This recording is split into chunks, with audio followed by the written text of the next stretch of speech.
participate in the post-traumatic therapy program for the Ukraine returnees. I want to thank us for volunteering your time, your dedication to this. And I want to thank our experts in our midst that we had been able to consult, who are willing to be able to close up the gap for us. We could be volunteering, but there's a lot we need to know since it's not our field. And so we have consulted experts to be able to, a little extent, even if we can never be like them, but at least share some knowledge with us that can help us get the tool to be able to achieve this goal. And the first person who will be speaking with us today, Reverend Father Dr. Professor Jude Obino. He is with us today and he will be our facilitator, sharing knowledge with us today. Father, you are welcome. Thank you very much, Mrs. Refo. Thank you, Father.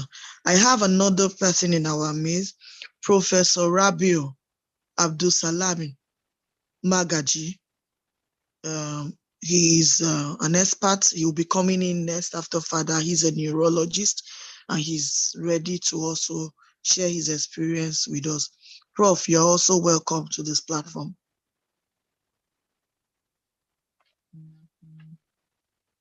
Hello, sir. I can't see your mic, but let me see what Prof said. Thank you. Okay, he's welcoming everybody. Prof, can you unmute? Can you unmute, sir? Professor Rabiu, can you unmute, sir? Okay. Yes, I did. We're not hearing you. You're welcome here. Okay, all right, thank you very much. Can you hear me now? Yeah, we can hear you. You're welcome. All right, that's very good. I'm happy to be here. Thank you, sir. Thank you. It's also a privilege to welcome two professional doctor, mental health physician, and occupational health practitioner, who has also decided to share his wealth of experience with us as well. Doctor, you're welcome. Thank you very much, sir. Everyone should unmute. Hello, Doc. I can't hear anything you're saying. Hello, Doctor. You can tell Prof to mute again because there's a lot of interference. Okay, Professor Rabi, can you mute? Can you mute now, sir? Thank you very much, Prof. Doctor, we didn't hear you. Thank you. Okay, please, I'm very quite pleased to be here, and whatever we can do to contribute to the success of this program, we will do. It's a privilege. Thank you, sir. Thank you so much. Thank you. So on this note, I welcome everyone once more to this platform to share knowledge with our experts, to be able to get the required tool that we need to be able to get this task done.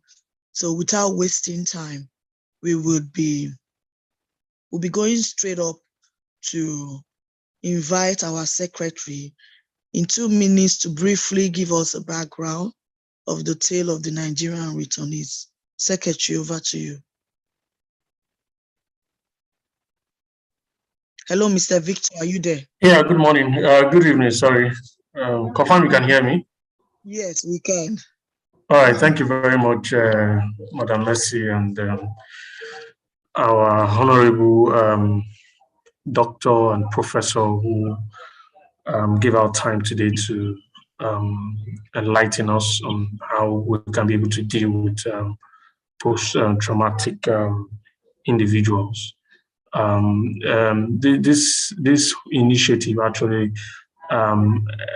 was birthed as from the situation that is ongoing in Ukraine as a result of the Russia war over Ukraine, alleging Ukraine trying to invade in their premises.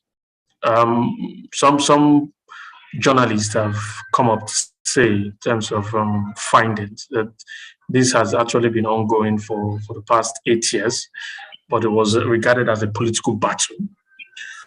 Not until the 24th of February, when Russia launched an attack on Ukraine, and I would say the war began fully. The whole world has never been the same since that day.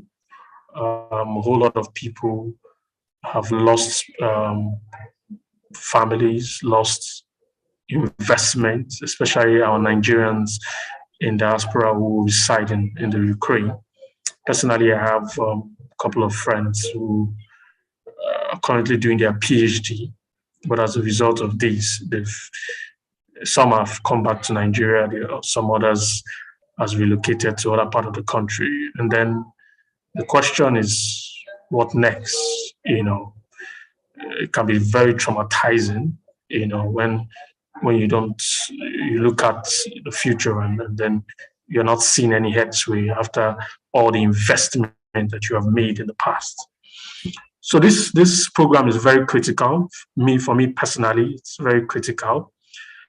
And I believe that our trainers will be able to give us the right information and the right skill to be able to progress on this initiative. So that is it. Thank you very much. And back to you, Mrs. Messi. Thank you very much. Thank you very much, Secretary, for that background. Thank you. On this note, I want to invite our guest speaker today, who will be giving us the training, Reverend Father Professor Jude Jefa Obionu. You're welcome here, sir. Thank you. Over to you, sir.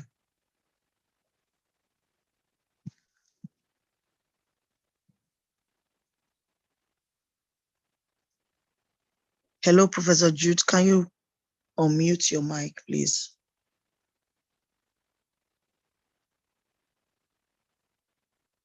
Okay. Thank you very much. Can you hear me now? Yes, we can. Thank you.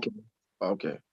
I want to begin on a note of appreciation to Mrs. Refo and the organizers of this discussion for the privilege to participate and also to share some knowledge. And very briefly, we'll be looking at understanding the concept of trauma and how it affects mental health, with particular reference to our returnees, from Ukraine. In order for us to do this, we will need to be able to explain to you the concept of trauma. What is trauma? The word by itself is a psychological construct. And it simply, explains to us, the response that people make, to deeply distressing and disturbing events and circumstances in their lives. And so it's a form of reaction to a situation. And very, very often, if it is not well managed, it can degenerate to various levels. Sometimes we manifest it through feelings, some other times through behavioral reactions, sometimes through some other psychological, manifestations that come out of us as a way of trying to react and trying to manage those situations. So essentially, one thing you need to understand that it is a human response. And it's a response to a distressing, a disturbing, an overwhelming situation that seems to overtake the person's sense of identity, self-control, self-confidence in so many ways. And when it comes, sometimes it can be very, very, serious. And the reactions, sometimes they are involuntary because you're not in control of them, for a greater part of the time. So when you look at somebody who is traumatic, you must understand that this person is reacting to something. What is that person is reacting to is very, very essential to anybody who wants to be a help giver or a help provider in any form. You must understand, where is this coming from? And now this can come, at different levels. The first level we regard it as acute trauma. Acute trauma, results from one single stressful situation or event. Just one. It occurs just once, and it can cause ripple effect, for the individual. Then another level is, we call it the chronic trauma. This results from repeated and prolonged exposure, to highly stressful and, threatening events, in the life of that individual. The first one is just one single occurrence of an event. But the second one is repeated. It may be that same event, but it is repeated over and over again because of prolonged exposure. Maybe you are still in the environment. You are not able to leave.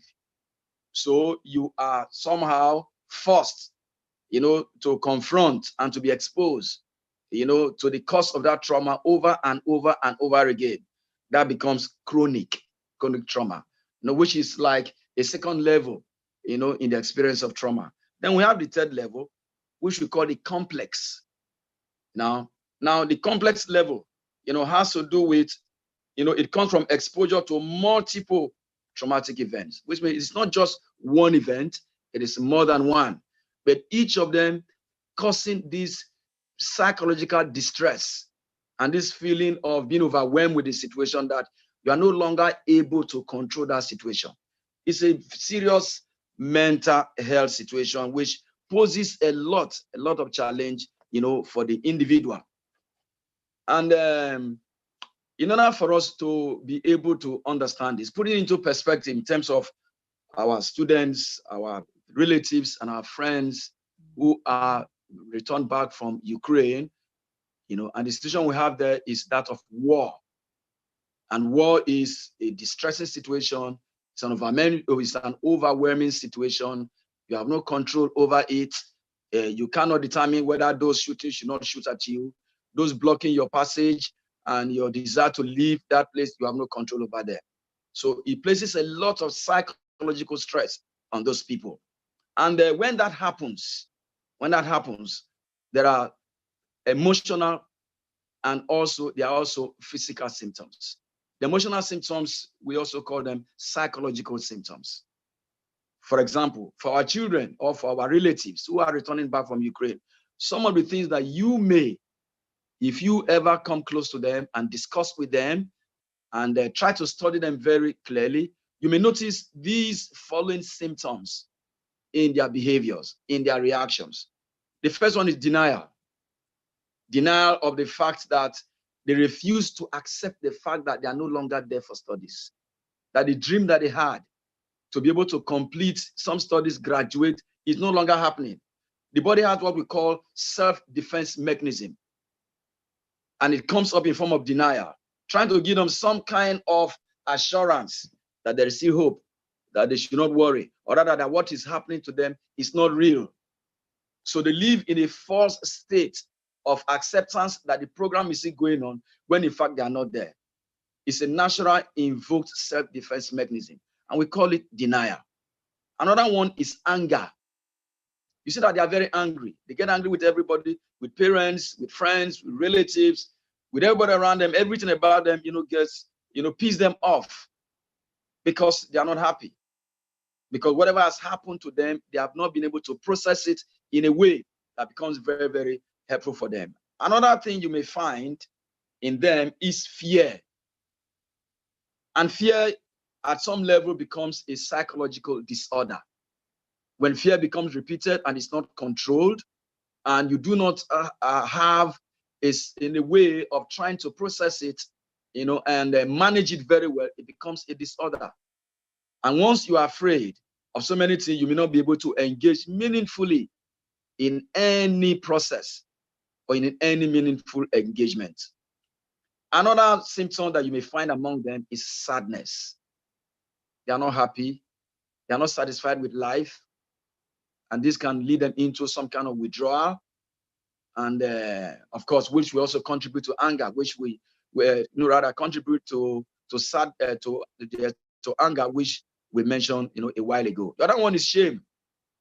Maybe for some reasons, they feel disappointed. Maybe their friends and some people around them have taunted them. Okay, you think you have so much money, You are better than me. You are better than us. You are going abroad for studies. You are looking for greener pastures. We are back here at home. So we are the ones who are less fortunate. Now they are back home.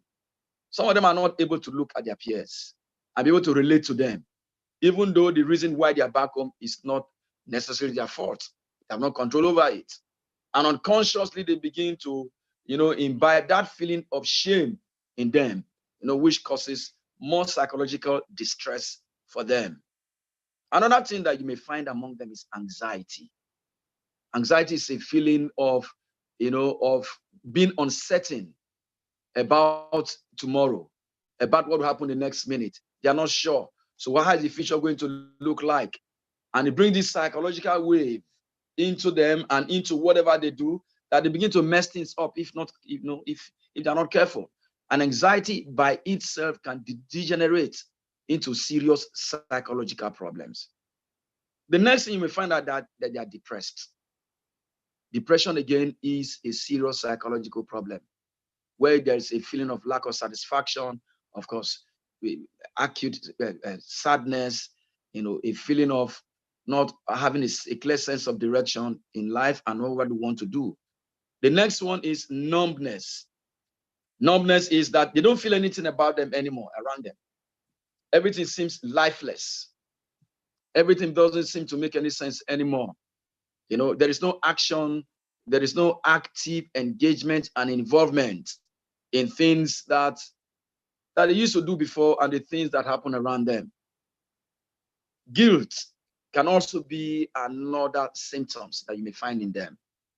They may feel guilty that maybe they overpushed their parents to send them to Ukraine, and maybe the parents, they borrowed money, or maybe if there are spouses that have gone there, maybe the wife is working hard to pay the money that they had borrowed to go to school, and now they are back. They don't know when they are going to be back there. The money is wasted because it's been paid into the school, and the reason why the loan was taken is not being fulfilled. It creates a high sense of guilt. And that can cause problems between family members and further drive them far, far away from where they ought to be. Another symptom that you may find in them is hopelessness. Hopelessness. The war may not be ending very soon. An immediate alternative to pursuing education based on finance and opportunities might not readily be available. So what is the next step? Are they going to look for a job? With what certificate? Are there jobs in Nigeria? Certainly not as much as one would expect that we are valuable. So the future looks a little bit very, very dim for them. It brings this feeling of hopelessness, which can degenerate into some other serious psychological problem. Another symptom that you may find in them is called irritability. Everything gets them irritated. They get angry, they get edgy, they react to everything that may come their way. Things that normally will not cause any problem, any issue, may just be a very serious problem for them. And another emotional symptom that you may find is difficulty concentrating, because their mind is already preoccupied with the events of the war and all that they had gone through. They find it difficult to concentrate. There will be a lot of flashbacks going back and forth, the experiences that they just had.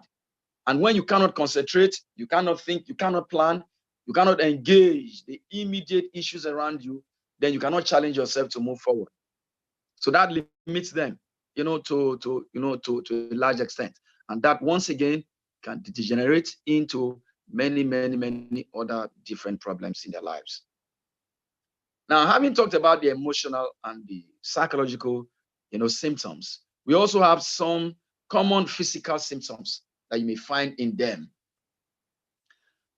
As a result of the emotional problems that they are going through, they can become very dizziness, because all of those things, they will cause certain, side effect for them. Dizziness, they feel dizzy because they lose concentration. They are no longer able to package themselves very, very well to engage normal daily activities, tasks, and responsibilities. Another thing is that common physical symptoms is that their sleeping patterns will be altered. They may not be sleeping very, very well. They may wake up at night. They sleep at the wrong time. and that creates both mental health issues for them and some other medical issues for them that can degenerate into a lot of things that they will not wish were part of their lives. It can also cause change in appetite in terms of eating. They will lose appetite, they don't want to eat, or they select food, or they eat only once a day and eat very, very little. And that leads to, malnourishment and other side effects that will not be good for them. Headaches can also easily arise at the same time also too, because they are thinking so much and they are not able to manage their situations very well. The resultant effect is a headache. They feel uncomfortable and the sort. Now, these symptoms that we have tried to x-ray, which are both emotional, psychological, and also physical symptoms. Now, when all of these are present, they cause some effect in their lives. The outcome of these symptoms can lead to any of these following challenging situations for them. The first one is nightmares. For some of them who are well brought up from home, who lived in affluent homes, never encountered any form of conflict, never quarreled, never fought with anyone, and to be exposed to gunshots, bombs, people running helter-skelter, buildings being destroyed. Now, those images that their brain have captured and which they have brought back with them involuntarily can begin to play back through their fantasy at night. And that leads to nightmare. They can see themselves running at night, being pursued, and causing a lot of issues for them. And they wake up in the middle of the night screaming and shouting. And meanwhile, they are right in the comfort of their homes. So this is something that can possibly be happening to them. And another common effect that can result from all of this is insomnia. When the stress that results from this trauma, degenerates so much, then it can lead to insomnia, which is not very, very, very good for them. Another effect that you might find is difficulty with relationships. Of course, if you are sad and you are afraid and you are anxious and you are confused, which are some of the signs we have said that if we find this in them, then it's a sign that they're actually traumatized. And we find this in them, it can alter and affect their relationship with parents, with friends, with peers, with people that they were very, very close to before now.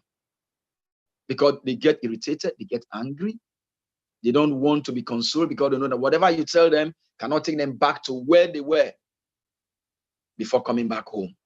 So anything that seems to suggest some kind of a conversation or help to them, may not easily go down well with them. So it can affect their relationships and inability to be able to maintain good interpersonal relationships. You may also find that they experience emotional outbursts without any clear, direct cause. They get angry, they react, they use strong language, strong words. Sometimes they may just find themselves crying and screaming, "Leave me alone. I don't want to see anybody. I don't want to talk to anybody." When it gets really, really hard for them, they can get into emotional outbursts. And again, they can also experience post-traumatic stress disorder. And this is a level of acute stress that degenerates to strong psychological disorder. And that has its own symptoms and all the effects.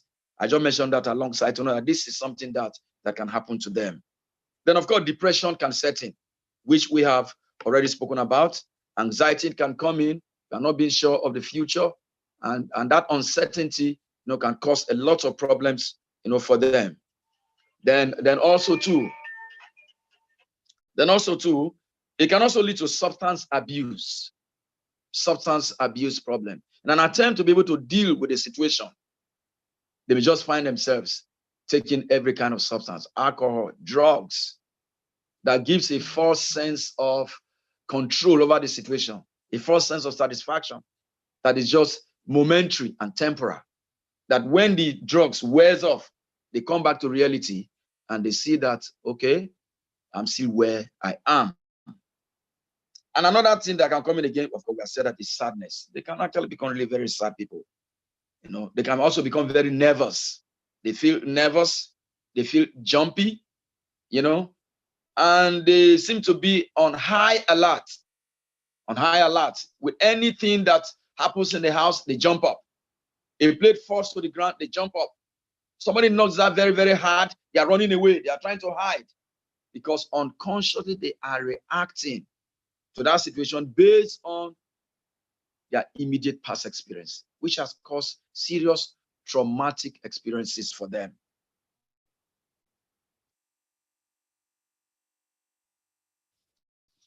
They may also, you know, continue to have intrusive thoughts, flashbacks, or nightmares.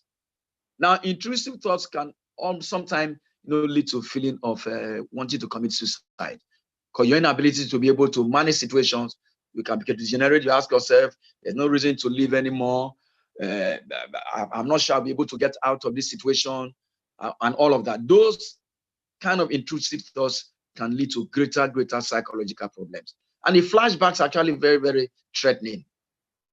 They are very, very threatening. Where what they experience in the immediate past continues to come back every now and then again. That's flashbacks. It limits them mentally, cognitively, and also affect them in terms of their actual behavior in being able to engage their environment, engage their life, and do things that they normally would do every day of their lives. They may also find it very, very difficult, you know, in trying to feel positive about the things that are happening around them. Everything looks suspicious to them because they're not sure of the outcome anymore because of whatever has happened to them. That abrupt stop to what they have been doing for over a period of time, you know, creates this kind of lack of this feeling, you know, of positive emotions, and that energy that drives them to engage their situation. It can be a resultant effect of that situation. And another chronic effect of this situation for them is they become avoidant people. They avoid people, places, circumstances, memories, thoughts that are likely to remind them and trigger the past traumatic, you know, situation. So they avoid them. So whenever they are going anywhere and they are suspicious of what will happen there, they avoid those places. And as often as you begin to avoid those places, you create a lot of problems. You create a lot of challenge, you know, for yourself. One way to get around all of this, as we will see very, very shortly, is go about your normal life every day as much as you can. So these are some of the ways in which their experiences can affect them as they are back to Nigeria. Now, many of you here, those of you who are in this program, apart from the prof and the medical Dr. Bona, who is here, you know, you are not therapists. So I'm going to propose to you, you know, certain general and common ways you may be able to assist people who are traumatized, especially these returnees who have come back, you know, to Nigeria. If you have the opportunity to talk to them, or you have the, you know, you are in circumstances where you can render help to them, you may be able to do the following without any certification, without any special training. And the first thing you can do is you encourage them, lean on their loved ones. They should lean on their loved ones. Now, identifying with friends or family members for support during this experience is very, very helpful. In these times, it's very, very helpful. They should feel free to talk about their experiences to their family members. Discuss the events with them. Ask for help. Share whatever has gone, you know, right, you know, why they were in Ukraine, their journey back home, how they felt. They should be encouraged to talk about it with loved ones who will show them understanding, show them acceptance, show them encouraging. That may not be systematic, but can be very therapeutic.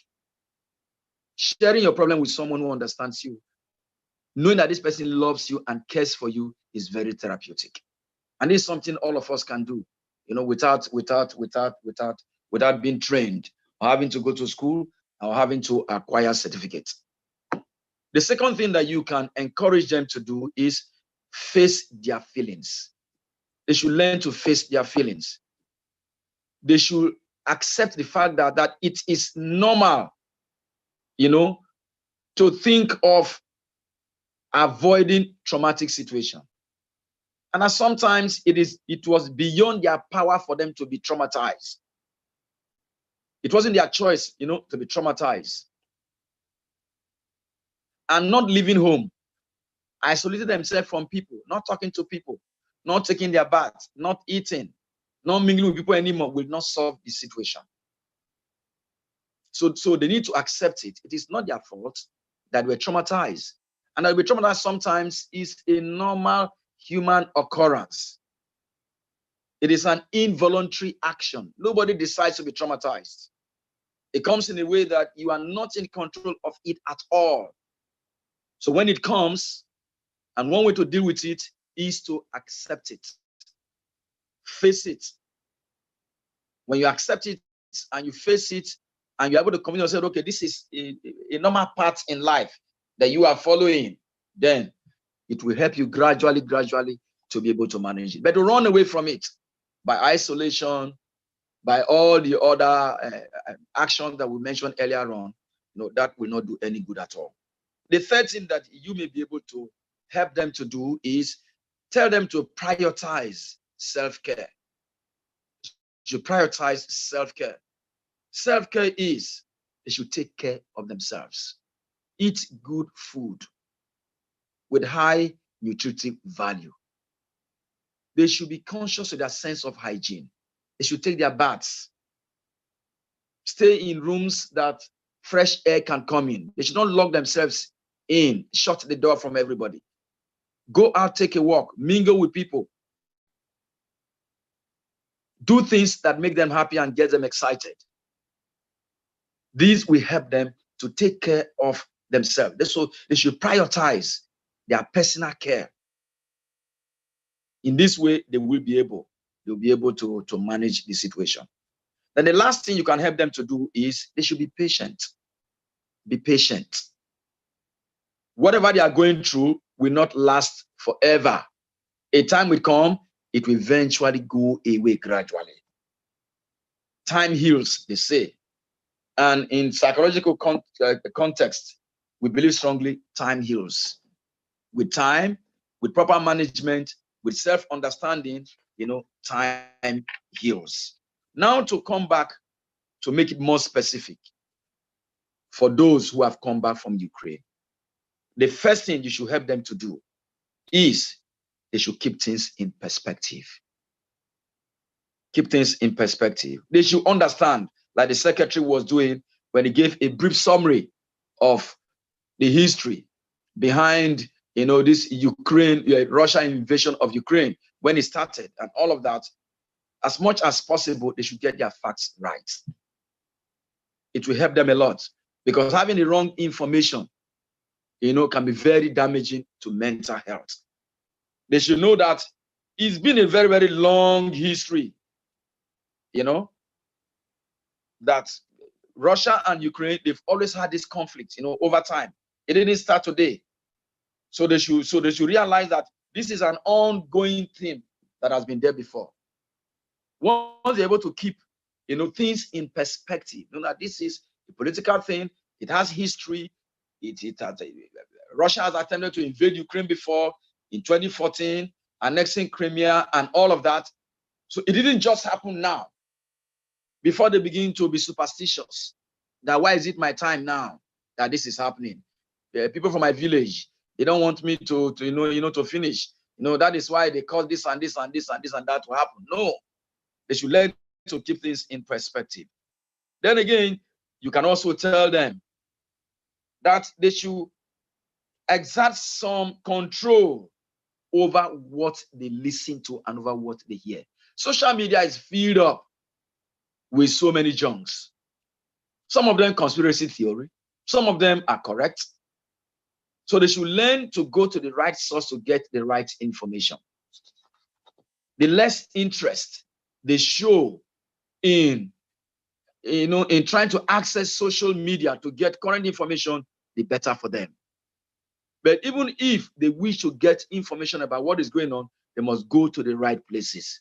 Trusted sources of information, the cable network news, internet sites that are reliable, with correct data of what is going on, but not internet sources that give these false theories, propaganda, and gives conflicting information about what is going on. During the COVID era, a lot of people got sick, not because they were infected, out of fear, because of wrong information, social media, propagating and saying so many dangerous things about the COVID-19 pandemic. And that did a lot of harm to the mental health of a lot of people. At a point, I stopped watching CNN. Because each time you turn on CNN at that time, you are seeing cases. It's always cases. America, cases going on, number of deaths, Europe, America, everywhere, Nigeria.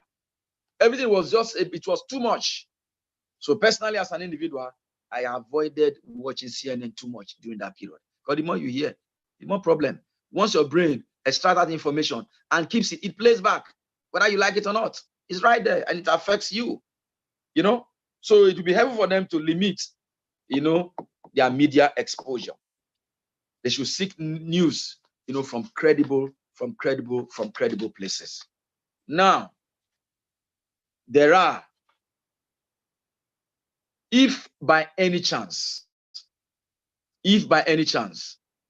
any one of them becomes seriously traumatized and it degenerates to what we will call the post-traumatic stress disorder, there are therapeutic treatments for that, which is not meant for us at this level of training. What I will encourage people to do is to refer them to therapists, where they can be told to go through cognitive behavioral therapy. There are so many therapists that will be asked to go to and go through that will help them to be able to manage those situations. Finally, I want you to understand that there is no psychological problem without a solution. And there are a lot of self-help tips that we can find all around us. Common sense sometimes can be of great help to us. We don't have to wait until we see the professionals first. We can do the first aid, like some of what I've given to you now. There are some kind of first aids that you can use, but gradually over time, you get better at it. But if it degenerates and it becomes very, very chronic, if it gets to the third level of what the second and the third level of what we identified, earlier on, then you must refer them to see a therapist. I hope I've been able to put some something positive across. I want to say thank you for listening. If there are any questions or contributions, there's still time for that. I'll be willing to hear and react to them. Thank you very much. Wow. Thank you very much. Thank you very much, Prof. Thank you. This was explicit, it was short, it was precise and straight to the point.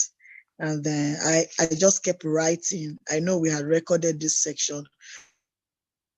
We're going to play it over again. We can play it. And those that had attended this section will play it over and over again. Thank you very much.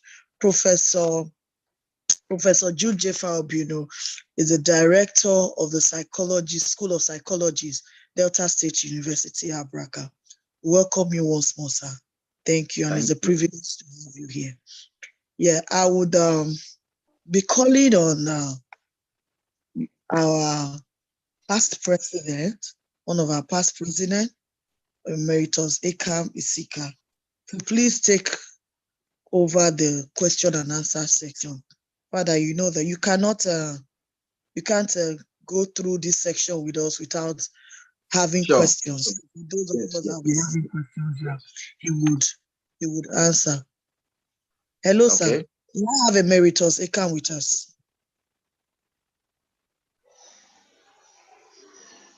Please, your mic, sir. You're muted. Good evening. Good evening, all. Though I came in late, good presentation, and I think there will be a lot of questions. We have one hand that has been up throughout for some time. Rabiu, I think we can just go straight to the question and answer. Rabiu, your hand has been up. I noticed it for some time now. Any questions, please? Thank you very much. Can you people hear me, please? Yes, we can hear you. All right. Mine is more of maybe some comments that will make the presentation better. First of all, I would like to say that I enjoyed the presentation of Prof. And it was based on that, I would like to make some few comments so that our listeners will have better understanding and also some kind of take-home messages. Let me start first with that of the secretary, or maybe let me introduce myself more. I'm Rabi Abdusalam Magaji, a professor of neuroscience at Ahmadu Bello University, Zaria, and I'm the head of the principal investigator of the neuroscience research group of Ahmadu Bello University, Zaria, and that of my department. First of all, I'd like to say that when the secretary was introducing the program, I really wanted to make all of us remember the reason why we are on this platform.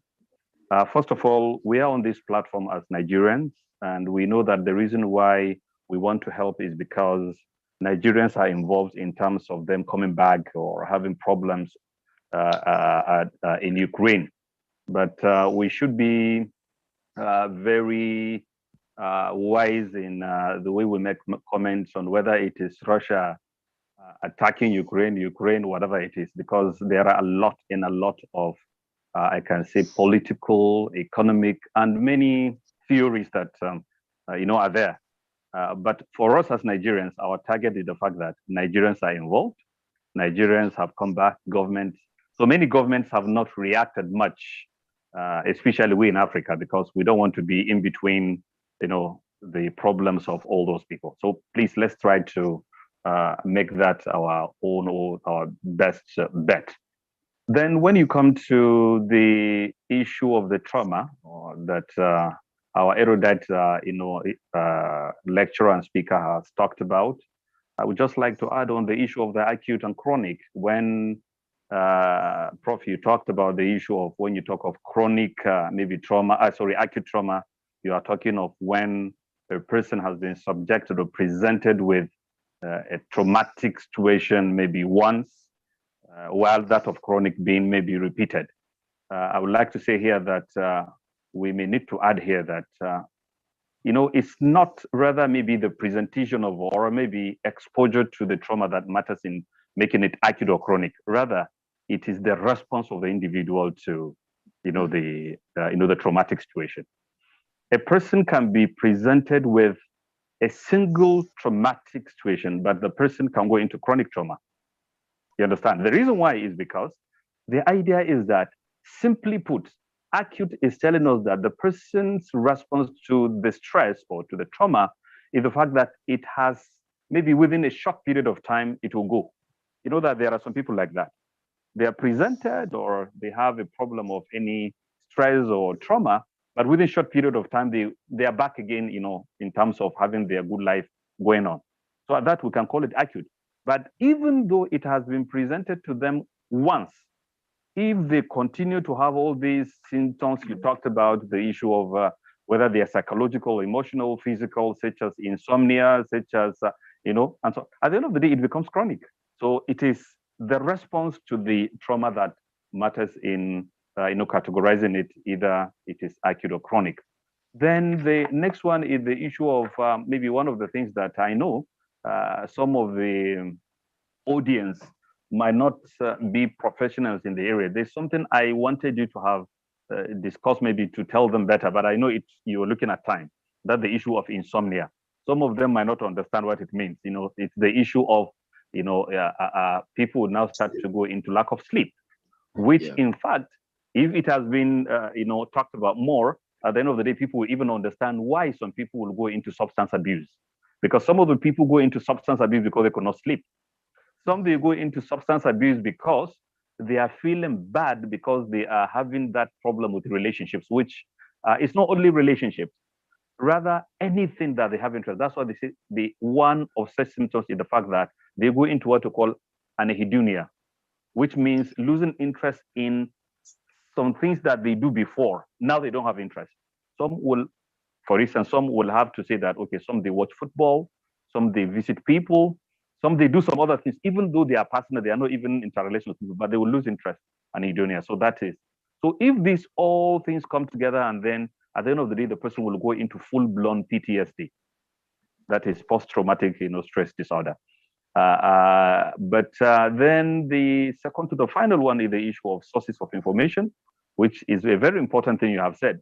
But you see, the problem now we're having is just like when you said that, I wanted to say, okay, maybe I will make that comment on saying that maybe people should take, maybe give more attention to international media like the CNN. But just when you're talking about the issue of the COVID-19, then you also talked about the CNN, where you had to make yourself not to watch them. But while in the first one, you're saying we should look at them. You see, now the problem we are facing is even the problem of choosing the type of media you want to listen to. Yeah. If you go to CNN and many other European they will be telling you it is Russia. If you go to Russia, Russian, Chinese and some other kind of whatever, they will be telling you the opposite. I hope you get me. So there's this issue of the problem of the propaganda is still there. Each and every media organization wants to protect an interest of the country they are, or they have kind of whatever. So it's something, as we've said, we need to be very, very careful. Let us look at ourselves. We'll go back to the first comment I've made.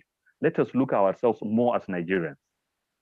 I hope you get me, sir. That's what will give us a better because at the end of the day, you are here. Russians don't care about you, or you are not with them.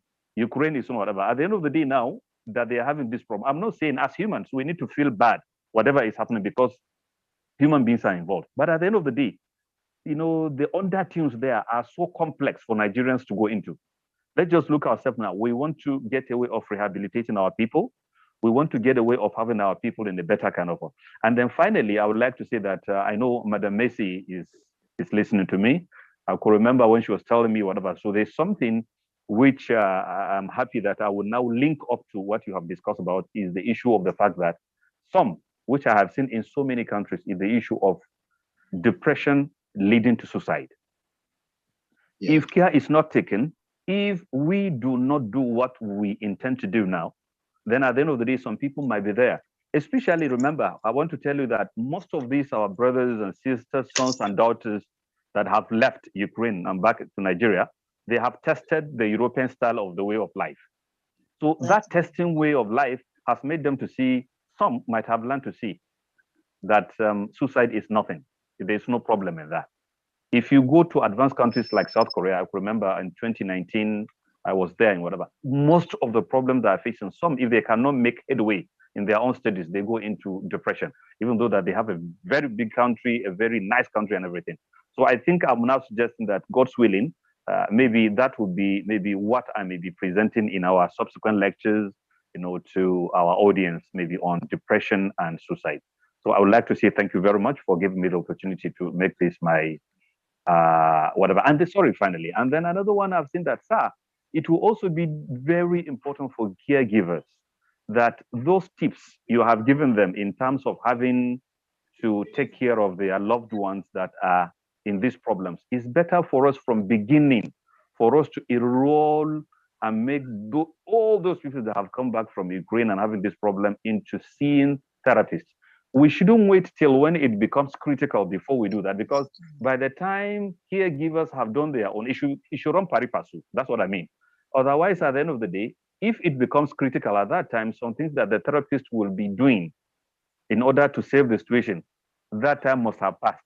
So that's why maybe we need to roll on the caregiver situation as well as the therapist from the beginning, so that at the end of the day, we will not lose anything to say that it is when the stress has already gone into PTSD. Perhaps some have already been depressed, some whatever, because some of the symptoms might not be seen by the caregivers so clearly till, or maybe those that are professionals. So that is why it's better to run them peripherally, so that when the professionals are seeing certain, they say, this is something that needs immediate attention. I hope you get me. So I think these are some of the things. Thank you very much. Thank you. Thank you, Prof. Well said and well received by the team.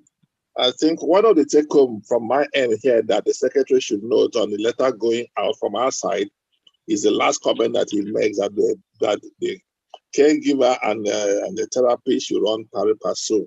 It should be noted on a communication back to the diaspora that are engaging us or needing these services.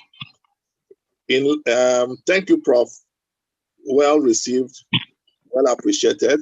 The next hand that I saw immediately, the next hand there was our immediate past president, President Messi. You have a question? Hello, ma.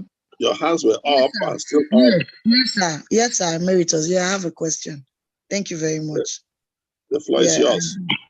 Okay, thank you, sir. Prof, thank you so much. We are in class right now. I was writing down some things. You talked about the emotional and the psychological symptoms and then the physical symptoms. I know that the physical symptoms might not be seen in the glance, but the first point of call is striking a communication between, I don't want to use the word victims now, or patient. I want to say individuals that we're going to be meeting. Now, my question is, what do we do at the beginning to strike the first communication? How you approach matters a lot. And the angle you go about it matters a lot. The little training I had on mental health when I worked with them in UK is your approach, the first communication, how you assess the individual matters. And you can meet this person and this person is quiet. You ask questions, you have like 2-3 questions and he's not ready to talk, So what's the first thing? I don't know if you can answer it here or you want to prepare us through that process of initial conversation when we meet them, how to strike the first conversation and how to lead it going before you can get these individuals having to talk to you for you to assess them. That's my question. Thank you. Okay, thank you very much, Mrs. Irefo. And that's a very, very important question. Yeah, because the initial contact with the people you are going to meet is very, very, very important. I like, when you said that you don't want to call them like your patients, and because you are not in a formal therapeutic setting. And exactly. So they are like a group of people you want to administer some interventions, for. Now, the initial process actually, it involves a lot of steps, which we might not be able to do exhaustively within the framework of this question and answer. But what I will just let you know is, at that initial encounter, one thing that you need to pay attention to, we call it attending. Attending. Now, attending is a skill that enables any individual who is in a helping capacity for people with behavioral problems. One, it implies you pay attention, that you're not distracted. 2, you use both verbal and non-verbal communication to assure the person that you are interested in that person by your facial expression. 3, you are going to introduce yourself to that person. I am so and so. I'm here to share this and this and this and this and that with you. By the time you're meeting the person already knows why you are going to meet him or her.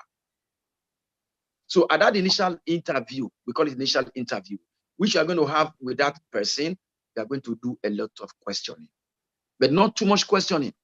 because you are going to listen more and guide the answers he or she will be giving to you for you to get one, his or her state of mind, his or her the state of readiness to engage the process, and for you to establish that initial confidence in the process for you to go on. So a one-time encounter will not be enough, except you want to go and give general talk. You want to address a group of them. But if you're going to have a one-on-one encounter with them, just one encounter alone may not be sufficient for you to to do anything that would be very, very meaningful. It will be too limited. It will be deeply limited. What I will propose is that if you are going to address such kind of persons, because you may not have the opportunity to meet them over and over again, you do what we call group counseling or group therapy at a non-professional level. It's a group interaction that you have with people who share similar problems of the same age group, same experiences. Then you are able to discuss with them generally. In that place, you are going to talk to them. You are going to try to encourage them. You ask them how they feel. You will sample each of them. Can anybody tell us here what was your experience living there? But you want to get into their mind. How did you feel when you got to know that a war was about to begin? Did you believe that it will get so strong to the point that you will have to leave? They will say yes or no. Okay, eventually when you now have to leave, how did you feel? Can anybody tell us how you felt? This and that. They'll start giving you answer.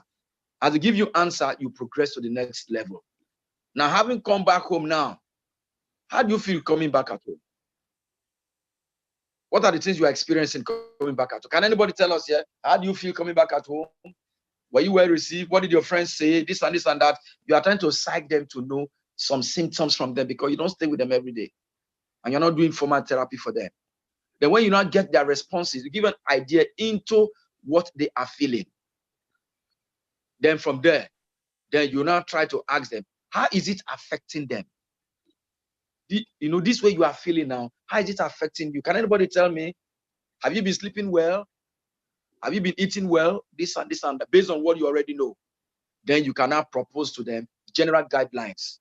Do this, do that, face your fears, talk to loved ones, prioritize your self-care, be patient, and all of that thing that was spoken about. So for you to get their attention is you attending, being physically present, let them know that you are interested in them, you are there for them at that time. Your mind is not divided at all, with a lot of smile on your face and a warm countenance. It will help you to get their attention. I don't know if I'm able to communicate to your question. Yes, you were able to. Thank you very much. I know it's a lot, as Oliver asked for more. If we digest this, is there any need to look into this area? Because we need to know the know-how. I know it's more than this. So even if it's going to be like another 15 minutes in any of our general sections, you can just help us look through only this aspect and then maybe share with us again to enable each of every one of us know how to start, how to handle, and because we really don't know the pattern is going to be like, whether we're going to be addressing group, whether we are going to be sectioning them. I know that they are much, so we've written and we're waiting to get their response on how it would go. But in preparation, I think we should all be able to know how to approach this. So we might call on you again, even if it's not going to be so much for you to address this. But I got this point and I know that a lot of us did. Thank you very much. Mr. Eka, over to you. Okay, thank you, IPP. We had our Demery Green hands up. I don't know if his question has been answered among the first two questions that we've been able to receive so far. Green. Yeah, I think my question has been answered.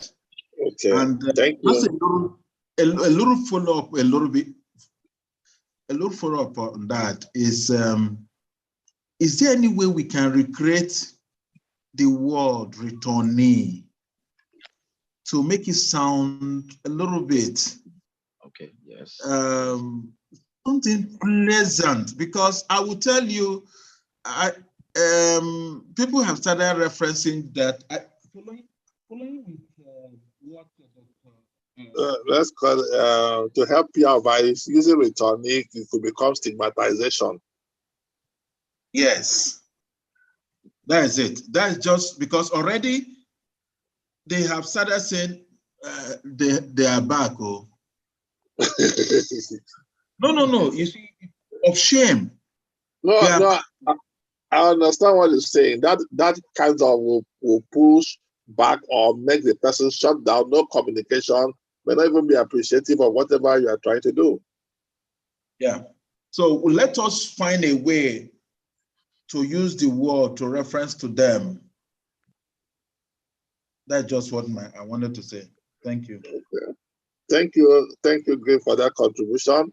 Maybe by next session we'll have another word that we could be a little bit milder instead of returnees. Yeah, okay. Exactly. Yes. Thank you very much. The next hand that was up was Dr. Cynthia. Your hands are down for now. Has your question been answered, or you still need your airtime? Hello? Well, I think Cynthia is muted. Then let's have George. George, your questions, please. Hello, George, your hands is up. Are you okay? Thank you. Yourself? Yeah, can you hear me? Yeah, we're hearing you. Don't Yes, cracking. Go ahead. Hello, can you hear? George, your audio is bad. Excellent. Please, can you type the question? Very nice presentation to start with.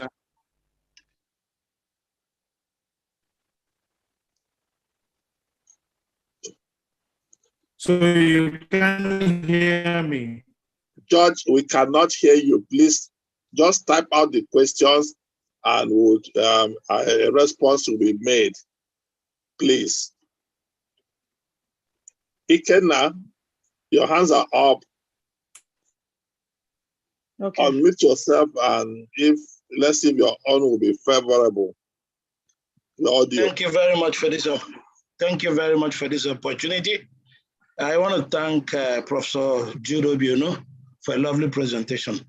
And at the same time, thank Professor Rabiu for that clinical touch he added to what Prof dealt with. But my just little contribution is that whatever package we are going to give to our brothers and sisters that found themselves back to Nigeria because of what is happening over there, it's important for us to note that it will be difficult for us to give them any supportive package that is going to be progressive and continuous all at the same time. That's why I want to go in line with what Professor Jude said when he said, whatever we can do to stop. It's good. Professor Rabi talked about enrolling people in therapy. We all came from 36 states of this country. Although there could be therapists everywhere in different parts of the country when you enroll them, but the continuous program and the progressive program will, in therapy, it depends. Cost of managing clients and all that is not going to be quite easy. So starting with aligning the people to help of family members will go a very long way in making sure we don't get the multitude of our friends and relatives into depression at the end of the day. So I think doing things that we know we can sustain for a very long time will go a long way helping us. At the same time, I'm a public health physician, so I want to remind us that sometimes we look at the big things and forget the small things.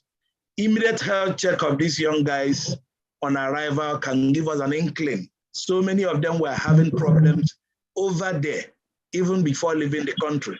Basic other medical problems. And because they've been forced down home, it's possible they might forget their primary illnesses and be waiting for post-traumatic disorders, and things will go very, very bad. So the immediate care has to go beyond waiting for depressive symptoms and all that equally include looking at the primary health issues that they were facing before their arrival. That's just my submission. It's a wonderful opportunity being here. Thank you very much.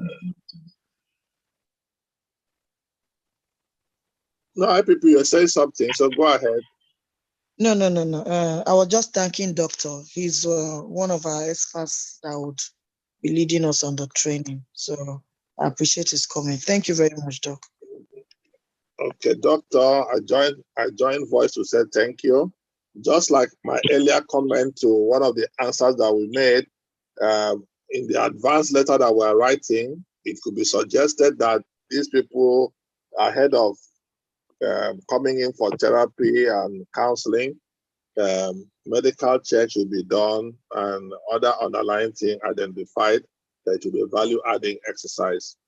That could be chipped into the advance letter still to a very professional letter, medical, pre-medical evaluation and knowing underlying issues will be of added value to therapy and counseling session. It wouldn't be a bad idea for the executive to evaluate or whoever is going to send the secretary to do that. I don't think I have any other hands up. That remarks brings us, only Professor Rabiu hand is still up.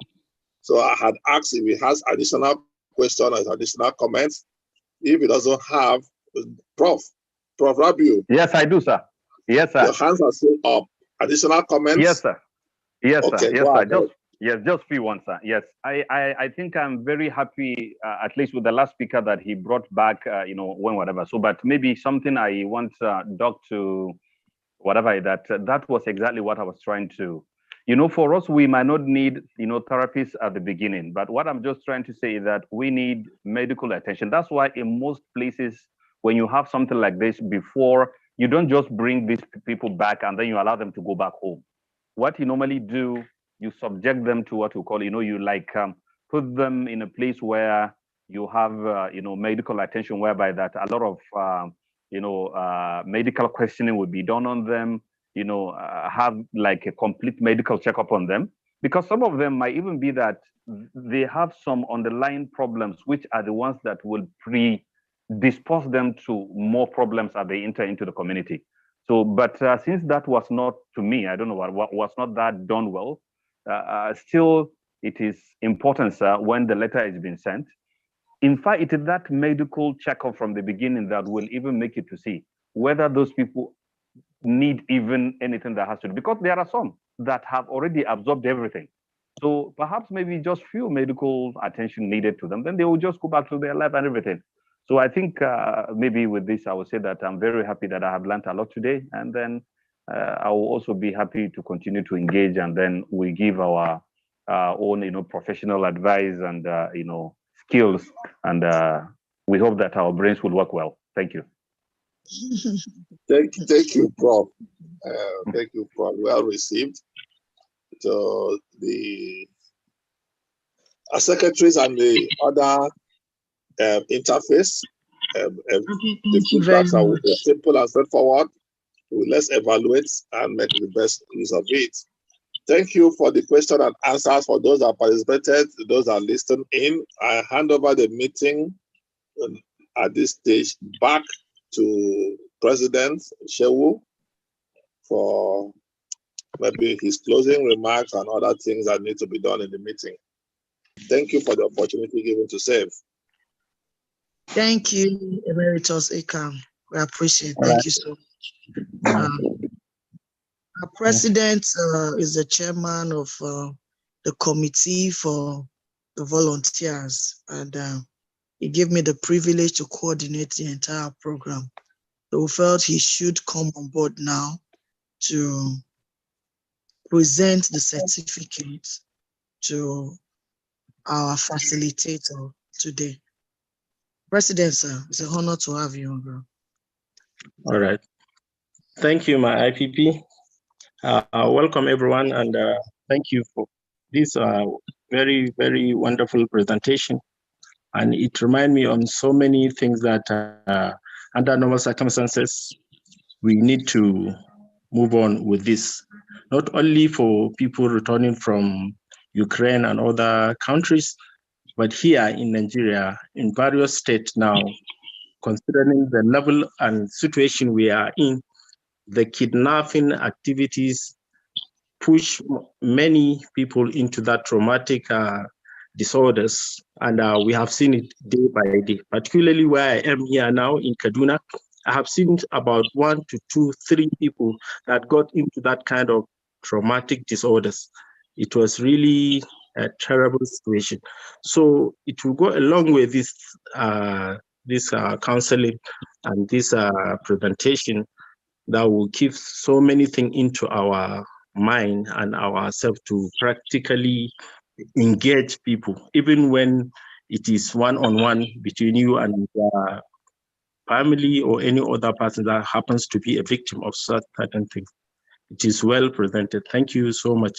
And on behalf of ASSP Nigeria, we really appreciate you, Reverend Professor Jude Obiano, for volunteering in ASSP Nigerian chapter as a speaker on this program, Understanding the Concept of Trauma in Managing Mental Health Challenge. Thank you and God bless you. We appreciate you more. And we look forward to meeting the traumatic members that happens to be there. Thank you and God bless you. And we should continue to engage ourselves. And I appreciate the coordinator for this wonderful thing, our secretary. So we'll continue to engage them and also reach out actively to the Nidcom organization so that we'll come up with the result of whatever is slated for us to do. Thank you and God bless. Thank you, President. Thank you. Suggestions well noted. We'll build on all that had been said today. I had taken notes, and then we'll add up to the programs that we have started. On this note, we'll be bringing our section today to a close. I want to thank everyone that had participated today. I call on Engineer Green Demary to take this section of the closing remark. Engineer Green, sir.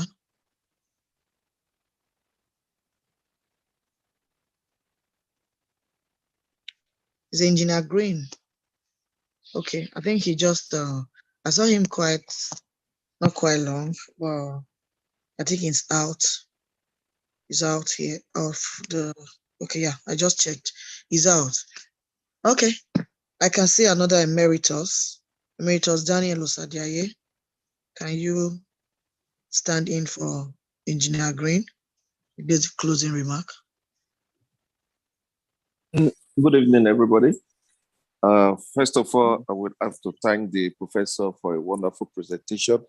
It was quite insightful and eye-opening.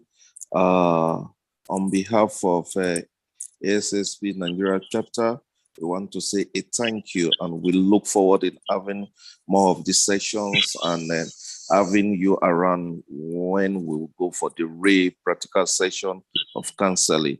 Thank you very much. And every other member that have taken time to participate, we say thank you very much. Hope to see you in our next section. For the coordinator, thank you for a job well done. We appreciate you. Despite very short notice, we were able to put this together. I don't know how you got the professors around, but we appreciate you for all your good job. Madam, thank you very much. Thank you, Emeritus. Thank you. And thank you once more. Our professors and doctors in our midst, we thank you. Thank you, Assp. We would let you know the next section, the time and the date. Appreciate you all. Good night, everyone. Thank you. Thank you all. Thank you. Good night, everyone. Thank you. Good night, President. Good night, all. Good night. Hey, good night. Appreciate you, sir. Thank you. Thank you. Professor Rabiu, thank you so much, sir.